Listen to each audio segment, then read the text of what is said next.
నమస్తే మిత్రులారా, నేను మీ శ్రీనివాస్ చౌహాన్ అడ్వకేట్. మిత్రులారా, గ్రామనక్షకి అలాగే టిఫన్కి మధ్య ఉన్న తేడా ఏంటి? సో మిత్రులారా, 1954-55 నుంచి మన దేశంలో రెవెన్యూ రికార్డుల నిర్వహణ అనేది మొదలైంది. సో దాంట్లో భాగంగా మొదట పహానీలు అనే డాక్యుమెంట్లను కూడా నిర్వహించినారు. ఆంధ్రప్రదేశ్లో వాటిని అడంగాలని పిలుస్తూ ఉంటాము. ఏ సర్వే నెంబర్లో ఎవరు హక్కుదారులు, ఆ భూమి యొక్క స్వభావం ఏంటి, ఎవరు అనుభవంలో ఉన్నారు, ఎవరు సాగు చేస్తున్నారు అనే కాలములతో పహానీలు ప్రతి ఏడాది నిర్వహించేవాళ్ళు.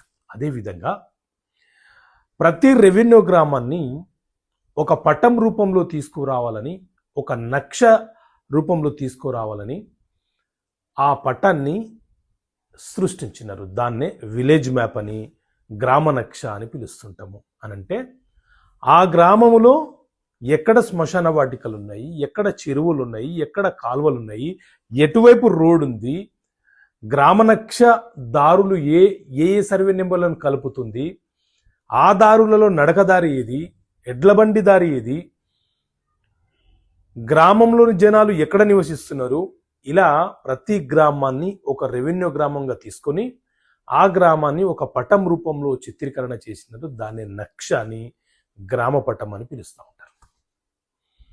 సో వాటిని ఆధారంగా చేసుకొని ఇప్పుడు ఎవరైనా మనకు దారి మూసివేస్తే గ్రామనక్ష అనే డాక్యుమెంట్ని ఆధారంగా చేసుకొని మనము దారి కోసము ఎంఆర్ఓ గారికి అప్లికేషన్ పెట్టుకోవచ్చు.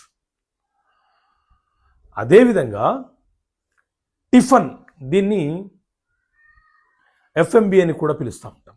టిఫన్ అంటే ఒక్కొక్క సర్వే నెంబర్కి సంబంధించిన భూమి యొక్క షేప్కు సంబంధించిన పటం ఆర్ పిక్చర్ అని పిలుస్తుంటాం.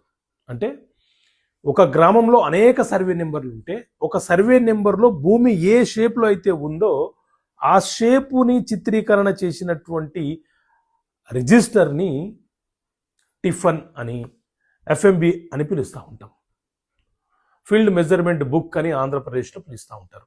సో ఇలా భూమికి సంబంధించిన కొన్ని అంశాలు మీకు అర్థం కావాలి, అలాగే చట్టపరమైన అంశాల మీద ప్రజలకు అవగాహన ఉండాలన్న ఉద్దేశంతో చట్టపరమైన సమస్యలకు పరిష్కారాల పుస్తకాన్ని ఇంగ్లీష్ మరియు తెలుగు మీడియంలో తీసుకొచ్చాము.